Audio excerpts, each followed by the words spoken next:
Bienvenue chez Let It Be. Les balados de Let It Be sont des univers en soi qui vous décalent de l'espace-temps pour mieux vous entrouvrir les portes de cette philosophie de vie si simple, si apaisante. C'est Marie qui vous guide, seule ou avec mon invité, on vous souffle doucement dans vos oreilles des méditations et des échanges originaux et inspirants. Let It Be est un podcast de méditation soutenu par Let It Be Méditation et ses formations en méditation. Alors, on commence. Cette semaine, j'avais envie de vous parler de méditation, de ma pratique de méditation et en vous donnant finalement des petites clés sur la façon dont je médite, peut-être aussi vous montrer des nouveaux visages sur comment la méditation peut avoir une réelle portée concrète. La méditation pour moi, c'est vraiment une compagne, c'est comme une amie. Je la vois vraiment comme une entité que je me permets de rejoindre le matin, en milieu d'après-midi et aussi à certains moments stratégiques de la journée. Et ce que j'avais envie de vous montrer, c'était comment finalement je danse avec cette compagne et comment finalement aussi je me permets d'être en totale authenticité avec elle, en choisissant d'utiliser un type de méditation, un autre type de méditation selon mes besoins, selon les besoins de mon corps, selon mes objectifs aussi, même si j'aime pas le mot objectif quand on parle de méditation. Et c'est un peu ça que je voulais vous mettre en relief dans le podcast d'aujourd'hui, parce que on pense souvent que la méditation c'est juste une technique qui permet de venir stabiliser l'esprit, alors que c'est très très partiel de parler déjà de méditation en termes de technique. C'est plutôt toute une approche qui a vraiment un potentiel de renverser notre façon d'être pour nous permettre de vivre une vie bien plus sereine. Donc moi je médite généralement le matin et en milieu d'après-midi, et je dis généralement parce que récemment j'avais du mal à méditer le matin, j'avais du mal à me lever, donc je me levais un peu en retard et en plus je méditais plus dans mon lit, pas couchée, mais tu sais, assise dans mon lit. Ça me dérange pas tant, mais en retard plus assise dans mon lit, c'était pas des méditations. Tu sais, je sentais que je rendais pas forcément honneur à la méditation, même si elle doit s'en foutre totalement. Et donc là, je me suis bien reprise. Je fais un bon 45 minutes le matin. Je fais entre 20 et 45. 45, c'est quand même rare. Plutôt 20, 30 l'après-midi. Et en même temps, tout ça est variable, hein, parce que je comptabilise pas tout. Je comptabilise juste ma méditation du matin avec mon application, parce que comme elle est plus longue, ben, ça me permet d'avoir une cadence. Tu sais, ça sonne aux 10-15 minutes pour me permettre de situer le temps, mais en même temps, c'est ça. Mais je vais faire une parenthèse pour raconter ce que j'ai fait récemment pour me relancer dans la méditation. Peut-être que ça vous inspirer dans votre propre domaine. C'est que, bon, comme j'étais un petit peu plus paresseuse le matin avec la méditation, ben, j'ai décidé de lancer mon silence de l'Avent, c'est-à-dire d'offrir la possibilité à ma communauté de venir méditer avec moi gratuitement le matin. Donc, j'ai proposé de méditer ensemble de 6h30 à 7h. Moi j'arrive un peu plus tôt, je me branche plus tôt, je fais mes petits rituels, puis comme ça j'ai déjà un petit peu de millage pour tenir l'espace quand tout le monde arrive vers 6h30, et c'est sur Zoom et c'est totalement gratuit. Il y avait quand même beaucoup d'inscrits, mais tout le monde n'est pas là en direct, donc comme mon Zoom est limité à 100 personnes, ben, tant qu'on ne top pas les 100, je laisse les inscriptions ouvertes. C'est jusqu'au 19 décembre, les jours de semaine seulement qu'on médite ensemble. Donc, si ça vous tente, je mettrai les infos en note de podcast. Mais donc, qu'est-ce que je fais dans cette fameuse méditation du matin ? Dans cette fameuse méditation du matin, c'est vraiment l'idée de venir méditer en pleine conscience. Donc vraiment de garder cet état à la sortie du réveil, dans les plumes du sommeil, comme dirait la chanteuse, et de venir comme prendre cet état naturel de lenteur, de douceur, pour venir prendre soin de mon corps finalement, parce que la méditation c'est éminemment corporel. Et la plupart du temps, quand je me réveille, mais après et quand je médite plutôt, quand je débute ma méditation, ce que je fais, c'est que je vais délicatement prendre le pouls de comment je sens, comment se sent mon corps, qu'est-ce que je porte, les traces. Je peux passer un grand temps aussi à observer les traces de rêves, les messages que ces rêves peuvent me dire, me chuchoter, les regarder, les ressentir, pas forcément pour tirer des conclusions, mais juste comme pour venir sentir un peu leur message à des niveaux un peu plus subliminal. J'écris pas ou je réfléchis pas, mais c'est vraiment m'en imprégner quand c'est des rêves agréables, bien entendu. Et après, je fais quelque chose qui est vraiment, je sais pas si c'est courant de faire ça, mais je situe c'est quoi mon besoin par rapport à l'ouverture de conscience. Donc on peut méditer sur des ancrages modestes en termes d'ouverture de conscience comme le souffle, ou méditer sur des ancrages avec une ouverture de conscience plus grande comme le corps ou la conscience sans objet. Et là, en fonction de mes besoins du matin, il y a des matins où je me sens peut-être plus fragile, je vais peut-être plus méditer avec le souffle, des matins où j'ai besoin comme de sentir que j'agrandis quelque chose, j'agrandis un espace en moi, je vais plutôt méditer avec d'autres types de méditation, corps, conscience sans objet, donc le fameux Vipassana si vous connaissez, ou encore, c'est ça, d'autres techniques encore, mais c'est vraiment la question que je me pose, alors c'est vraiment mon premier réflexe, et j'ai l'impression que pour moi en tout cas, pour moi, mais je l'avais aussi lu dans des livres de biographie de méditants, c'est ça, plus l'ancrage est petit, plus finalement on se raccroche à quelque chose d'un peu plus concret. Et ça permet de se sentir un petit peu plus solide les jours peut-être de plus de fragilité. Et voilà. Et donc ça, c'est vraiment le début de ma méditation. Et là, c'est là où je me mets vraiment en pleine conscience. Et au-delà de la technique, commencer de ramener son attention chaque fois qu'on est parti.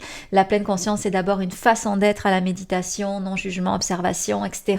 Toute cette posture intérieure du méditant. Et c'est vraiment dans ça que je m'entraîne à être le matin, parce que je sais que c'est ces bienfaits-là qui vont s'accumuler de chaque matin pour venir me transformer la vie au fur et à mesure. Et vers la fin de la méditation, j'ai toujours comme un petit rituel. Mes rituels sont des petites séries de phrases que je me donne, que je m'alloue. D'ailleurs, c'est comme si mon agenda, tu sais, je les écris dans mon agenda, ces phrases-là, donc elles pop vers la fin de ma méditation, donc tu sais, c'est comme si ça en même temps, ça me rappelait que c'est la fin, puis que ces phrases-là, je les mets dans mon cœur. Je me donne toujours aussi un temps pour venir syntoniser l'émotion d'amour. Donc moi, la façon dont je fais ça, c'est que je fais venir à moi l'image d'un être que j'aime particulièrement, puis souvent ce que je vois, c'est même pas mon cheval, c'est le poil de mon cheval, et juste cette image-là, ce croquis-là qu'il y a dans ma tête, ça me fait faire une bouffée d'amour, et cette bouffée, je la diffuse partout dans mon corps. Et je termine toujours, ça je vous le fais le matin si vous méditez avec moi en silence, de toujours se demander ça va être quoi mon intention suite à ma méditation. Donc à la fin, on se donne toujours une intention. Et comme par exemple ce matin, ensuite à ma méditation, c'était l'intention de lenteur. Donc ça me suit depuis ce matin, cette intention de lenteur, puis elle me fait vraiment du bien. Donc ça c'est vraiment ma pratique du matin. La pratique de l'après-midi, elle est plus agitée parce que c'est ça, c'est normal, hein, c'est les ondes bêta que j'ai fait activer toute la journée par mon travail, puis là je reviens en onde alpha, donc ou mieux même que alpha, theta, mais donc ça fait en sorte que en milieu de journée c'est un peu plus difficile, donc c'est vraiment des méditations qui sont en pleine conscience, très ouvertes, pour venir accueillir tout ce qu'il y a à accueillir, toutes ces pensées, ces images, et c'est souvent là, les après-midi, où je vis mes plus beaux eureka par rapport à mon travail. Puis voyez-vous, jamais finalement je m'assieds à mon bureau pour travailler sur des idées, tu sais, avoir des idées, c'est toujours en méditation que ça arrive, tu sais, comme j'ai fait une mini retraite de méditation en ligne avec mon groupe de méditants il y a quelques temps, et pendant la méditation j'avais juste des insights sur la méditation que je dois donner au Musée national des beaux-arts. Je suis tiquée parce que je dois donner, comme si c'était une obligation, alors que non, que j'ai l'honneur de donner, que j'ai le privilège incroyable de donner au Musée des beaux-arts le 9 décembre, le jour de ma fête en plus, sous l'ange de la tempérance, qui est une sculpture de Niki de Saint-Phal. Donc, et je m'étais pas encore penchée, j'avais une petite idée, mais je m'étais pas encore penchée sur la méditation. Puis dans une pratique comme ça de méditation plus ouverte, c'est comme si d'un coup ça ressortait ces idées-là ou ces intuitions-là, puis ça m'a permis d'avoir une bonne structure pour ma méditation. Mais là où je voulais en venir, c'est donc vous parler un petit peu la formule, mes formules gagnantes en ce moment, parce que ça change aussi, ça c'est normal. C'est que je voulais juste vous montrer comment la méditation peut aussi être une excellente compagne dans ces moments plus de fragilité, de vulnérabilité. Ce qu'on sait, c'est que, déjà, on commence pas à méditer quand ça va mal, on commence à méditer quand ça va relativement bien, et on récolte les fruits quand ça va moins bien. Et souvent, en fait, ce qui se passe, c'est que quand on va vraiment pas bien dans certaines passades, la méditation, on la laisse de côté. Parce que c'est difficile de méditer dans ces cas-là, mais les méditants, ce qu'ils constatent, même s'ils la laissent temporairement de côté, c'est que toute leur vie après, dans les moments plus difficiles, forcément, ça nous ramène plus au corps, généralement. Tu sais, quand tu médites, tu fuis pas ton corps, donc tu ressens toute ta vulnérabilité, donc tu cherches pas de temps à la fuir. Donc ça fait en sorte que même si t'as pas de pratique tant que ça le matin, dans ta journée, t'as quand même plus de pratiques contemplatives, des moments où tu t'arrêtes, où tu prends soin de toi. Et moi, justement, dans mes périodes de vulnérabilité, dans les journées où je suis pas top, ce que je fais, c'est que je médite ou pas le matin en fonction de comment je me sens, mais j'ai comme des plages, et j'appelle pas forcément ça méditation, mais j'appelle des plages où je donne toute ma conscience à ma vulnérabilité. Donc autrement dit, c'est ma vulnérabilité qui devient mon objet principal de méditation. Je prends soin en fait de ma vulnérabilité à travers une façon de l'embrasser. Bon, je sais pas pourquoi j'appelle pas ça méditation, parce que souvent je suis pas assise, tu sais, avec mes petits rituels normaux, mais tu sais, je peux, comme par exemple venir rentrer de quelque part, puis sentir que je pourrais prendre soin de ma vulnérabilité, je vais m'asseoir par exemple sur une chaise random, puis être juste en accueil, en ouverture de cette vulnérabilité-là, pour lui doter vraiment tout l'espace. Donc oui, on pourrait appeler ça méditation, mais je le vois un peu plus informel, parce que je peux le faire au centre d'achat, je peux le faire, j'attendais chez l'ophtalmo la semaine dernière, je le faisais aussi. Et ça, c'est vraiment super, parce que c'est comme si je me donnais des petites bulles qui sont supplémentaires, mais qui sont vraiment dédiées à ma vulnérabilité. Et je cherche pas à la tasser, je cherche pas à la cacher, mais je cherche vraiment à l'enrober de tout mon amour avec la fameuse posture intérieure du méditant. Donc si vous voulez la comprendre, je ne l'expliquerai pas dans un podcast, et ça a trop d'enjeux. Je l'explique dans mon cours Méditer concrètement, qui est maintenant un cours avec beaucoup de soutien, si vous voulez apprendre à méditer vraiment en pleine conscience, ou je l'apprends évidemment dans ma formation de professeur de méditation, parce que là, c'est sûr que c'est la valeur ajoutée première de basculer dans ce mode être qu'on voit à travers notamment la posture intérieure du méditant. Donc là, on le déroule encore plus si vous vous sentez prêt à cette partie-là. Mais bref, et donc ce que je veux dire, c'est que même dans le feu de l'action, je m'assois, je regarde cette vulnérabilité avec cette posture intérieure du méditant. Je lui laisse tout l'espace, je la laisse vivre finalement ce qu'on ne fait généralement pas avec ses émotions douloureuses, ses émotions désagréables, sa souffrance. On la laisse pas vivre. Mais là, c'est comme si, sans appeler ça méditation, je me donnais comme des petites bulles, des petits poumons dans ma journée où je renouais avec elle. Et en fait, après, ce qu'il faut faire, c'est pas tomber dans le piège de faire que ça et de se dire que c'est la méditation qui va nous sortir de cette souffrance-là. Il y a toujours le côté contemplation et action. Puis une fois qu'on a fait ça, l'idée c'est de se mettre en mouvement, de toujours faire une petite chose, parce que notre vulnérabilité, tu sais, quand dans les moments où ça va vraiment pas, elle peut vraiment nous comment c'est quoi le mot, c'est nous ralentir, on n'a rien envie de faire, tu sais, il y a un petit côté aussi presque un peu déprimant, où on a du mal à se mettre en action. Et donc, le piège là-dedans, c'est vraiment de rester dans juste la contemplation de sa vulnérabilité, pas de se remettre en action. On a vraiment besoin des deux. Et donc l'autre pôle, une fois que j'ai pris soin de ma vulnérabilité dans les moments où ça va pas trop, ben après je me mets en action. Ça peut être vraiment des petits mouvements, des petites choses, une petite tâche à faire. Écoutez, pour vous dire, la semaine dernière, donc j'ai eu une journée comme ça, pas top. Et là, j'ai fait ma méditation du matin. J'ai un peu travaillé, mais j'étais comme un petit peu plus mollo. Et là, je fais ma méditation plus sur la vulnérabilité. Et je me dis, ben, je vais faire une petite chose. Et j'avais une chose à faire sur ma to-do, c'est aller changer une pièce de plomberie dans l'évier de la cuisine. Ben, je suis allée acheter cette pièce de plomberie. J'ai discuté avec une personne. Ça m'a changé les idées parce que par les plomberies, on n'est pas du tout dans les dossiers souffrants, le même registre que les dossiers souffrants qui me font souffrir en ce moment. Et donc voilà. Et donc là, j'ai acheté ma pièce de plomberie, je l'ai changée. Bon, c'était rien à faire, c'était vraiment comme un truc à se twister. Mais ça m'a mis en mouvement. Et après, j'ai pu continuer à faire autre chose, Puis plus tard dans la journée, ben, j'ai eu reprendre soin de ma vulnérabilité, mais mais elle s'était déjà un petit peu tempérée. Et donc voilà. Vraiment, le message que je veux vous donner, c'est pas tant de se dire que 6 heures de méditation dans votre journée vous aideront à sortir de cette souffrance-là quand vous en avez, mais de venir intercaler un petit peu plus qu'en l'habitude en faisant de votre vulnérabilité, souffrance, émotions difficiles, etc. Votre objet d'attention en méditation et de l'intercaler avec du mouvement. Et c'est comme ça finalement qu'on peut trouver vraiment une bonne clé pour se permettre